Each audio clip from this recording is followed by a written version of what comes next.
좋다. 네, 여러분. 지금 제가 아침에 커피를 마시는 루틴이 끝났습니다. 혹시 여러분들도 저처럼 커피 러버이신가요?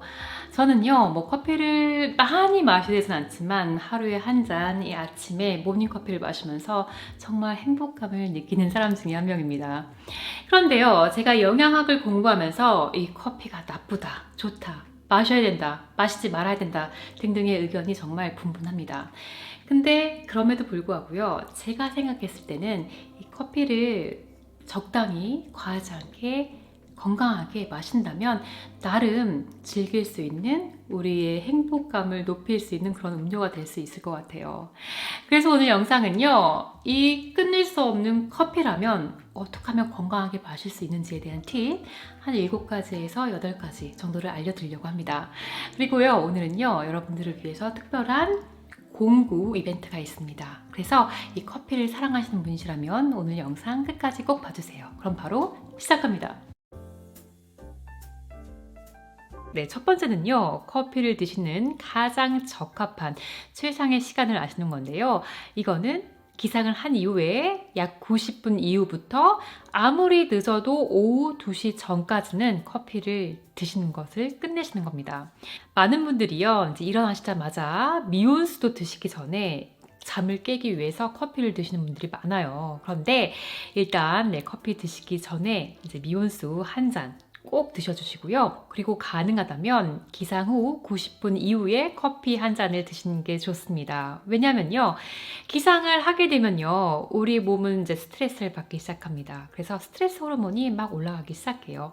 이 상태에서 카페인이 들은 커피를 또 마셔주면 우리 몸에 조금 더 스트레스를 많이 줍니다. 그래서 이 카페인의 스트레스와 우리 몸에서 나오는 코티솔이 충돌을 하면서 어떻게 보면은 우리 몸에게 너무 많은 스트레스를 주는 걸 수도 있어요. 그리고 또 한 가지 이유가 있는데요. 우리 몸에는 아데노신이 있습니다. 우리가 아침에 일어나면요, 그때부터 축적이 되기 시작해요. 그래서 저녁 시간이 되면은 이제 좀 수면을 해 이렇게 알려주는 신호를 주는 그런 호르몬이에요. 네, 그런데 우리가 기상을 하자마자 커피 한 잔을 마시게 되면요, 이 카페인이 아데노신이라 우리 몸에서 분비되는 거를 막습니다. 네, 그런데 카페인도요, 오후 3, 4시 정도가 되면은 그 효능이 떨어지게 됩니다. 그러면 갑자기 아데노신이라는 호르몬이 확 나오면서 너무너무 피곤해지게 되는 거예요. 그러면 나도 모르게 다른 커피 한 잔 없이는 나머지 하루를 보낼 수 없는 거죠.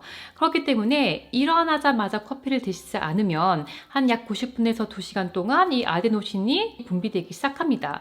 그러다가 이제 커피를 마시면 분비를 못하다가 카페인 효능이 떨어지면 그때 다시 아데노신의 분비가 되긴 하지만 조금 오전에 분비가 되었기 때문에 아주 그 강한 힘을 발휘하지는 못하는 거죠. 그렇기 때문에 여러분, 아침에 일어나자마자 커피 드시지 마시고 한 1시간 반에서 2시간 정도 있다가 드시면 좋고, 그리고 이 커피의 가장 단점 중에 하나가 카페인이고, 이 카페인은 우리 수면을 방해할 수 있잖아요. 그렇기 때문에 가능하다면 오후 2시 전에는 이 커피를 드시는 거를 끝내주시는 게 수면의 질에 영향을 주지 않으면서 조금은 건강하게 커피를 마실 수 있는 방법입니다.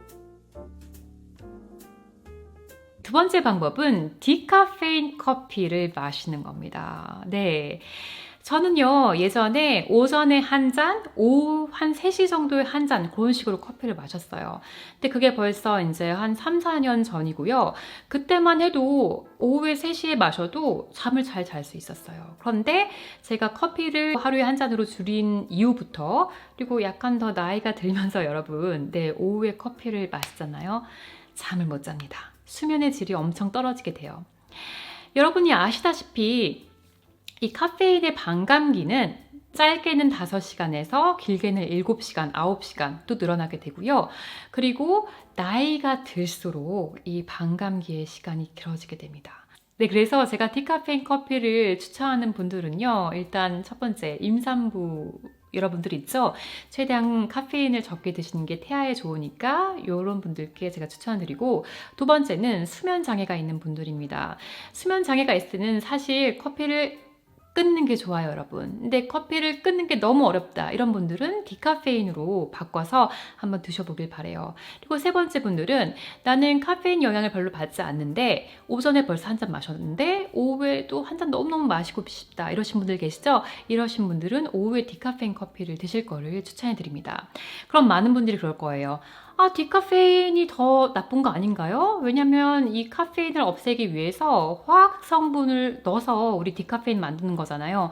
많은 분들이 그렇게 생각하고 계시고 또 많은 브랜드들이 그런 방법으로 디카페인 커피를 만들고 있습니다. 그런데요, 몇몇 착한 브랜드들이 이 착한 디카페인 커피를 만들기도 합니다. 이 카페인은요, 수용성이에요. 그래서 이 CO2 공법을 이용해서 물의 증기로 이 카페인을 뿅 날려보낼 수가 있습니다. 그러면 카페인이 굉장히 적게 남은 디카페인 커피를 착한 방법으로 화학 성분을 쓰지 않고 만들 수 있는 거죠. 네, 그래서 여러분들이 디카페인 커피를 구입을 하실 때는 이 CO2 공법으로 생산이 된 건지를 꼭 확인하시길 바랍니다. 네, 여러분. 그래서 이제 공구 이벤트 나갑니다. 제가 어떤 브랜드가 CO2 공법으로 이 디카페인 커피를 만드는지 열심히 조사를 했어요. 그리고 발견한 브랜드가요, 요 레나토 커피입니다. 이 브랜드의 장점이 뭐냐면요. 첫 번째, 디카페인 커피임에도 불구하고 카페인이 들은 커피 못지않게 맛이 있다는 거고요. 그리고 두 번째는 수확한 지 1년 이내에 생두로 정말 전문가들이 맛있게 건강하게 로스팅을 했다는 겁니다. 네, 그리고 세 번째는 화학 성분을 넣은 게 아니라 제가 앞에서 말씀드린 것처럼 CO2 공법으로 디카페인 커피를 만들었습니다.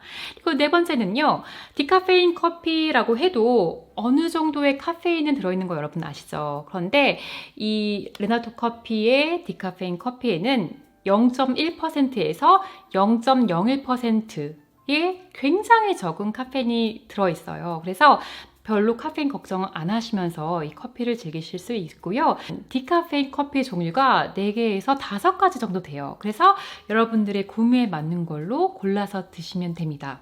그런데 그 중에서 제 입맛에 가장 잘 맞았던 이 레나토 디카페인 블렌딩을 공구를 할 건데요. 이 공구하시는 방법이 몇 가지가 있습니다. 근데 그 중에 이제 2+1이 있어요. 요거 2개 구입을 하시면 이 카페인이 들은 N 커피를 무료로 드립니다. 말고도 다른 종류의 공구 할인이 있고 또 선물도 있습니다. 그래서 이 디카페인 커피 이번 기회에 드시고 싶으신 분들, 이 착한 디카페인 커피 요번에 제 공구 이벤트를 꼭 한번 이용해 보시기 바랍니다. 네, 세 번째는요, 하루에 마시는 커피의 양입니다. 많은 연구들을 보면 하루에 4잔 이하는 괜찮다라고 말을 하지만 제가 생각했을 때는 커피는 적게 드시면 드실수록 좋습니다. 그래서 제가 권장하는 양은요, 하루에 1잔, 아무리 많아도 2잔이고요. 그리고 1잔을 마신다고 해도 여러분 적당한 그냥 노멀 사이즈 있죠. 200ml 아니면 250ml 요 정도로만 드시는 걸 추천해드려요. 근데 요즘에 무슨 어떤 브랜드 보면 이렇게 큰 커피 주잖아요, 여러분. 이거 너무 많습니다. 반으로 줄여주세요. 그 이유는 즉슨 첫 번째, 방금 말씀드렸던 이제 카페인 때문에 그렇고요. 그리고 두 번째는요, 이 커피는요, 산성 음료입니다. 커피를 마시게 되면 이게 몸에 들어가서 우리 몸을 산성으로 바꿔요. 근데 우리 몸을 산성으로 바꾸는 음식 중에 이제 동물성 식품들이 있고요. 뭐 고기나 아니면 유제품 뭐 이런 것들이 있고, 그리고 곡물, 뭐 가공식품, 뭐 밥, 면류 이런 것들이 우리 몸을 산성으로 바꿔요. 근데 거기다가 또 커피를 많이 드셔주시면 우리 몸이 더 산성으로 변하겠죠. 근데 우리 몸은 약간의 알칼리성을 띠고 있는 게 좋은 상태거든요. 그렇기 때문에 여러분들의 몸을 중성화시키지 않기 위해서, 그리고 조금 더 잘 자기 위해서 카페인을 좀 덜 섭취하면서, 그런 이유로 제가 생각했을 때는 커피를 아무리 많이 드셔도 2잔 이상은 하루에 드시지 않기를 권장해 드립니다. 네 번째 방법은요, 커피를 드실 때 블랙 커피를 드시는 겁니다. 근데 사실 저는요, 여러분, 블랙 커피 좋아하지 않아요. 저는 이렇게 부드러운 거품이 있는 카푸치노 마시는 걸 좋아하는데요. 여러분들께서는 가능하시다면 블랙커피를 드시길 바랍니다. 일단 커피 믹스, 설탕 크림 들어간 거 드시지 않는 게 좋고요. 블랙커피에 뭐 설탕이나 인공 설탕 이런 거 넣지 않는 게 좋고, 아니면 이 커피에다가 뭐 크림을 넣는다든지 아니면 우유를 넣으시는 거, 특히 유제품을 넣으시는 거 좋지 않습니다.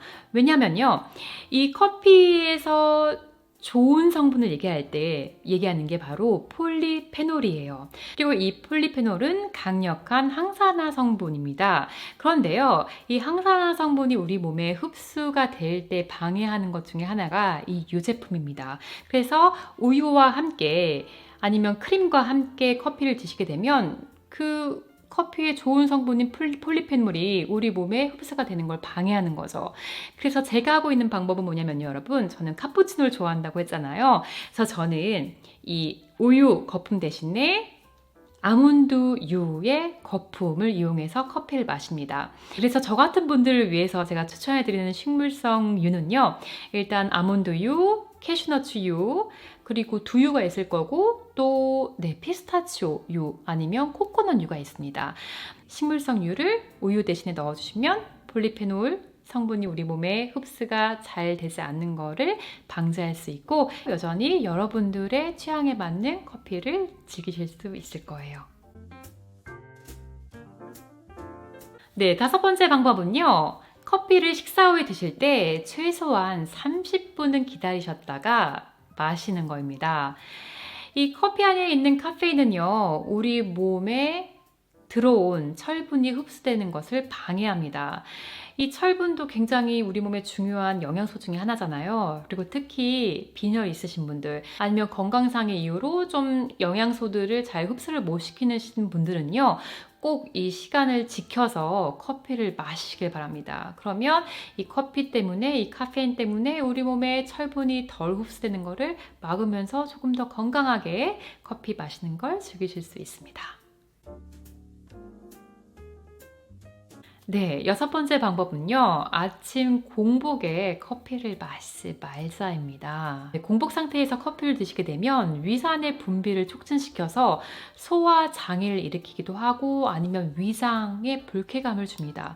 이런 것들이 쌓이다 보면 우리 위장 건강에 좋지 않겠죠. 특히 위가 약하신 분들, 그리고 위산이 많으신 분들, 소화 장애 있으신 분들은 이 공복에 커피 마시는 거를 그만하셔야 됩니다. 그래야 여러분들의 위를 지키면서 커피를 조금이나마 건강하게 드실 수 있습니다. 7번째 방법은요. 커피를 드신 다음에는 꼭 물 1잔 또는 2잔 정도를 마셔주는 겁니다. 네. 커피는요, 여러분, 몸에 수분을 배출하는 이뇨작용을 합니다. 그렇기 때문에 이 커피가 음료지만 이걸 마셨다고 나는 뭐 수분 섭취했어 라고 생각하시면 안 되고, 오히려 커피를 드신 이후에 적게는 1잔, 2잔 정도의 물을 드셔주시는 게 우리 몸에서 뺏긴 수분을 다시 채울 수 있는 방법이고요. 그리고 2번째 이유는 커피나 티를 마시게 되면 치아가 약간 갈색으로 변하게 됩니다. 이런 거를 방지하기 위해서라도 커피를 드신 다음에 물을 드셔주시면 조금 이게 없어지잖아요. 커피 성분이 많아서. 그래서 치아가 갈색으로 변하는 거를 조금이나마 방지하실 수 있어요. 8번째 방법은요. 커피를 만드실 때 여과지가 있는 필터 커피로 만드시면 가장 건강한 방법으로 커피를 드실 수 있습니다. 저는 워낙 에스프레소도 좋아하고 그냥 귀찮아서 머신으로 할게요. 그런데 여러분들이 조금 더 부지런하시거나 아니면은 필터 카페를 좋아하시는 분이라면 꼭 여과지를 이용해서 커피를 내려서 드시기 바랍니다. 근데 왜냐하면 여과지를 사용해서 커피를 추출하게 되면 콜레스테롤을 증가시키는 카페스톨 그리고 디텐르펜이라는 화학 물질들을 거를 수 있다고 합니다. 그래서 우리 몸에 약간 나쁜 영향을 줄 수 있는 이런 것들을 여과지로 미리미리 걸러서 드시면 조금 더 커피를 건강하게 드실 수 있는 방법이 되겠죠. 네, 커피를 건강하게 마시는 방법 마지막은요.